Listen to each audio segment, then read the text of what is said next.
Oregon makes drug possession a crime after decriminalization failed to curb drug crisis. And I was watching The Five because Greg Gutfeld is the best.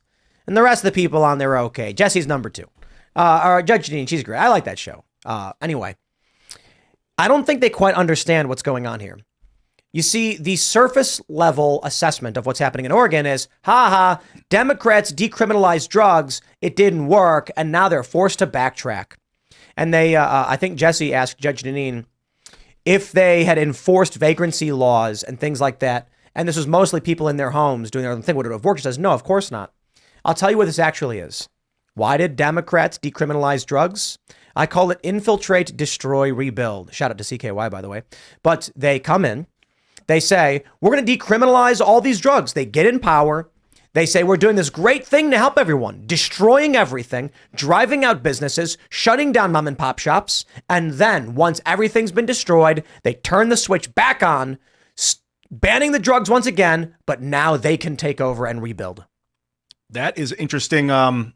Way to look at it, if to think of it as malicious, which it might be in some instances. I've always thought of it as like a failed attempt at what they were doing in Portugal. In Portugal, they decriminalized drugs. But what they did in Portugal is they created this environment of rehabilitation where people could go and get clean. And they don't have that. They never did that in Oregon. You would go to a dedicated place where they would give you limited drugs or clean methods. Here, they're like, nah, you can just go on the street and do whatever you want. And they were, and that's what was happening. And I mean, it became a mess. During the COVID lockdowns, Bill de Blasio was talking about buying buildings that had been basically destroyed by the lockdowns, economically destroyed, and turning them into public housing. Look where we are now. They've turned these luxury hotels into migrant shelters. It is infiltrate, destroy, rebuild. They go in through economic crises and failed policies. We go, oh, these Democrats are so dumb. Why are they doing this? Their policies backfired on them. Didn't backfire on them. They intentionally wanted to gut the economy so they could buy. It's RoboCop. It's like economic hitman model. They come in, they destroy everything. Their buddies buy up the properties for pennies on the dollar. Mm-hmm. Then they turn the law back on, clean up the streets. But now they've shifted ownership away from the original generational wealth to newcomers. Ooh, I'd like to see how much BlackRock bought in Oregon in the last 4 years. 100%. And there's actually an article on the Washington Examiner that came out on March 25th, and the title is How Blue Cities Are Making Crime Illegal Again. Right to your point there, right then and there, Tim, adding a little bit of credence to exactly what you're saying right then and there. And it's funny because a couple of years ago, 2 years ago, if you walk onto Union Station in Washington, D.C., trying to take a train to New York or wherever you're going, it was tent city. You couldn't walk 2 feet without seeing homeless people everywhere. I took train back up to New Jersey to go home for Easter. I didn't notice as many tents out there as I normally did, potentially adding a little bit more credence to what you're saying. I'm not saying in every circumstance it is quite literally a let's burn this down and then rebuild it for ourselves. But boy, does it certainly feel that way.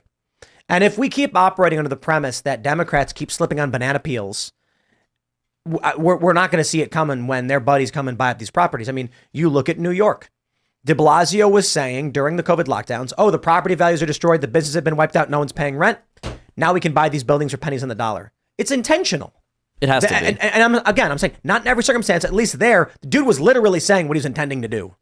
And now we're seeing, we also that the Venezuelan migrant influencer who encouraged squatting now being under investigation. Watching Fox News today, all they were talking about was migrant squatting right then and there. Migrants going into your home, living there without you necessarily knowing, taking advantage without paying rent, without paying food, groceries.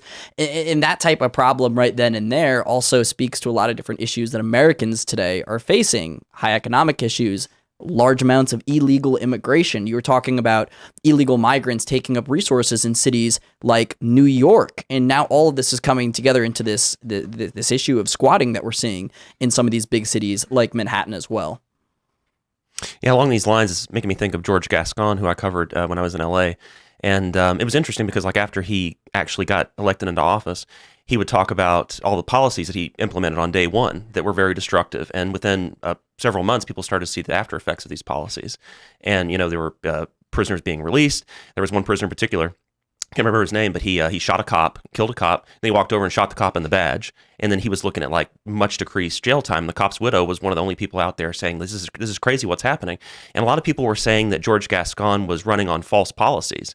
And I was just like, I'm going to look into this and see if that's really the case. And I found an interview that he did, and he said, I did not lie about what I was going to do. I told you exactly what I was going to do. I told you throughout the campaign, you look at his campaign website, every single policy that he implemented, he said beforehand. So sometimes they just say it out loud. Would he say stuff like, I'm going to make I'm going to give you like social justice. And then, Yes. but what he would do is release prisoners. So No. he didn't tell you the specifics. He just gave you the idea of what He was very specific. intention? He was just like, we have to create racial equity in this city, and we have to do it with A, B, and C. And then he would do that. And then people would be outraged, and he would say, no, I told you what I was running on. You elected me, and now I'm going to do exactly what you elected me to do. I think there's too many people to govern at this point. That's why self-governance is so important, and why the United States has thrived like it has. Because if a guy is governing and creating the rules of your system and you don't even know it, that's a big problem. There's a big flaw in the system if the guy who's dishing out the orders is not getting heard. So that can't stand. It can't stand. It won't function. Well, actually, the governor of Oregon, she says that one of the reasons that this policy didn't work is because she says we need the ability to implement partners to commit to deep coordination at all levels. Courts, state police, law enforcement, defense attorneys. She's basically saying that they just didn't have the coordination to make this thing work, and now they have to undo it. They didn't have The the coordination. coordination That's what to she said. allow people to do drugs and be vagrants. Deep coordination at all levels is what they needed, and they didn't have it. They did so have now they have to walk it piss back. poor coordination in that they didn't have rehabilitation for the people. They just let them lay around on the street. That was a poorly executed, planned operation. I mean, look, Joe Biden was recently saying, you know, if Donald Trump didn't stop this bill, I'd shut the border down right now, which is a total and insane lie. It's crazy listening to this guy rant. There's this viral video, I don't know if you guys saw it, where this guy's like, Donald Trump was in Grand Rapids and the police were behind him. And he's screaming. I'm like, there are people who live in Democrat world, and it's terrifying that they do, because they're blinded by rage. And it's like, it's a cult. It's a cult. It's a cult, man. And the funny thing is, the people in this cult call everyone else a cult. It's like, wow. It's all projection. It's remarkable how Democrats really have just wrapped the brains of these people and tied a knot. Like they say, all these Trump supporters are in cults. And it's like my favorite example of, you want to know how you know you're not in the cult? Okay, when Dave Smith, the libertarian, is arguing on Fox News, or he's on Kennedy, and they go, oh, you Trump supporters are all the same, defending Donald Trump. And he goes, I don't like Donald Trump. I criticize him all the time. But the only thing these people can default to is, you must be a Trump supporter. No, that's because you're in a cult. You, sir, you're in a cult. How do you break them out? You got to turn their phones off. It used to be that when someone was in a cult, you remove them from the cult and start to expose them to the real world.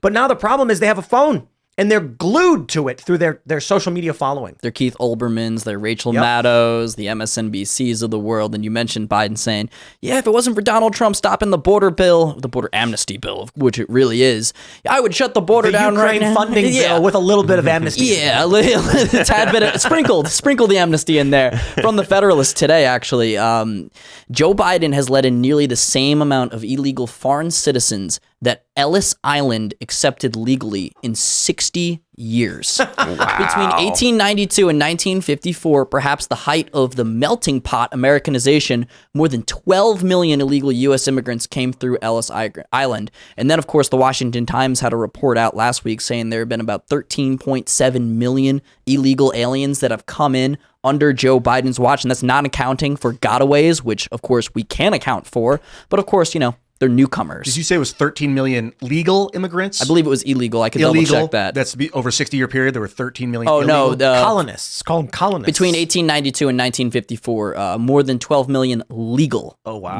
U.S. immigrants came through Ellis Island, according to the Federalist.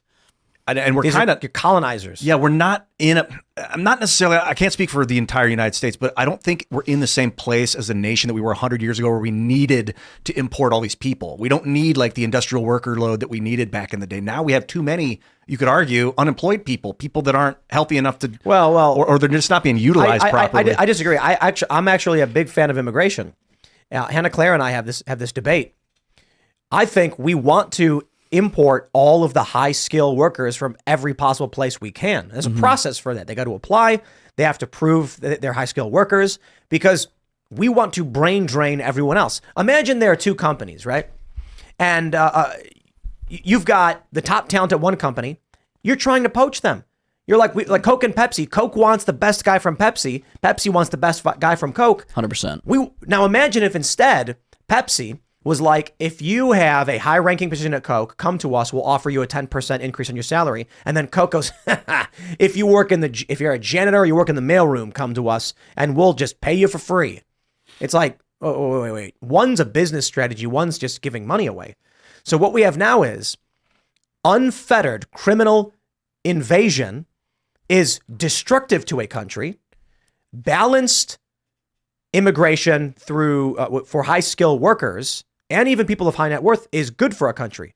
So this is what the Democrats try to do. They say immigration is great. The workers will come and they'll help and there are jobs they need. No. That makes sense if the person's like an engineer. We get a lot of like Google brings in a lot of immigrants from India and stuff like that. You bring in someone who's a specialist, can't do any other job, that I can understand. It shouldn't ever be allowed to displace an American worker, and that is actually one of the requirements for the what are those the visas? The H whatever visa. The problem we're dealing with now is when you have people coming in through Ellis Island, it's not a question of we needed them or didn't. It's that these were working families. They wanted to integrate. They believed in America. Many of them went on to create businesses and get jobs in a very different country. Today, you have people who are like, I miss Buffalo Wild Wings. That's a quote. Yeah. I miss my PlayStation. And they're breaking through the border. They're working with cartels. Children are being sold into sex trafficking. We're talking about malevolent evil crossing our border. I could see an argument if we needed low skill labor. Like if it was maybe not unethical to do just to use foreigners and pay them less under the table. But if we needed that right now, literally you do it. You do what you need to do to survive. But we don't need that right now. So the purpose is beyond me. Yeah, it's the destruction of this country. And language is so important. Like, it's so important the way you talk about these things, because when you listen to the radical left right now, they will never, ever distinguish between legal and illegal. It's always just immigrants. What's the story of the Tower of Babel? The Tower of Babel. Wasn't it they built a tower so high that they were punished, so they all babbled and couldn't speak to each other anymore? I think they right, wanted to, because when they were able to speak the same language, basically the idea was that they could accomplish anything. You know, like literally the sky is the limit. Like they could just build that tower up to heaven.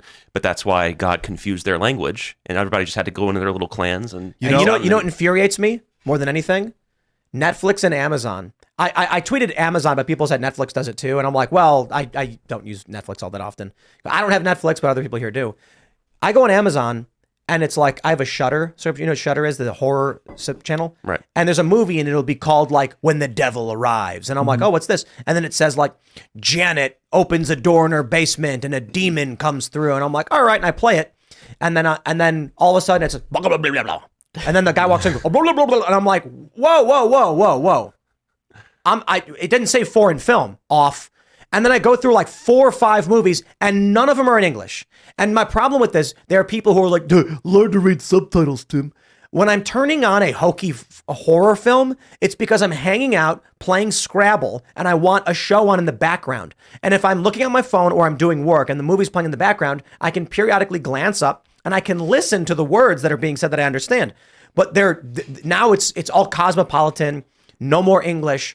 And ultimately what it comes down to go back to why it really matters, why I'm telling the anecdote is, if in this country, language continues to fracture, as we are seeing, then people can't communicate with each other. Dude, they can't coordinate with each other. I see the inverse too now, this Tower of Babel metaphor. Like I was bullish on English, global English. We need it. I still think we need it we need a common language on Earth. Like in Dungeons and Dragons, you have common. That would be English. Everyone speaks common, and then you get your local language as well. The danger of having only one language is that if someone wants to change the definition of one of the words, you have no reference. Everyone just, if the definition of the word terror gets changed, all the law gets changed. There's no outside reference to be like, well, terror meant this word, and this word in this language. So adding that definition to it, doesn't jive. You can't change it. It doesn't fit the net. So having only one language would be, that's probably what happened in Babel is they relied on one language and then it got corrupted. I could see that happening. I don't know much about the story. That's so funny because when you think about law and like legal work, that's why definitions are so important, and you need to understand what the technical definition of a word was. And it reminds me of the bloodbath hoax. According to Merriam-Webster, part of the definition of bloodbath is an economic disaster. So it's important to understand what definitions actually are. And when you're speaking to people, it's just very important that we have that common understanding. But like what I was talking about with the legal and illegal immigration, the left will never say the word illegal. Now it's newcomers, as we've learned. And of course, I believe it was last week, Michigan Governor Gretchen Whitmer launched that new subsidy program in Michigan that incentivizes landowners to take in these newcomers to increase Michigan's population of newcomers. Of course, I believe she gives them about $500. Not a good look considering what's happening in her state, of course. But again, it just heightens the importance of it. Almost feels like we're not talking about the same thing because we're not half the time. Mm-hmm. That's true. I mean, the assault on language, even the English language is, widespread too. Man, woman, male, female. It's really bad. It makes a lot of sense tactically from the enemy's perspective of how you would influence the greatest, most powerful military country on earth. You got to get their culture. That's right. You got to disrupt their understanding of themselves. Give them an inch, they'll take a mile. Isn't that the phrase? Yeah, but in regards to what? In regards to simply changing language, you were talking about man, woman, slightly, ever so slightly, beginning to alter the definitions of certain things. It might be a word, it might be a letter, it might be something, but slowly but surely, you'll wake up and be like, oh my God, they've gained 50 yards on us. They're in our opponent, yeah. Mm-hmm. Citizen is the next word. Thanks for watching this clip from the Timcast IRL podcast. Hang out with us live Monday through Friday at 8 p.m., and become a member over at timcast.com for uncensored, members-only shows exclusive. Thanks for hanging out, and we'll see you all next time.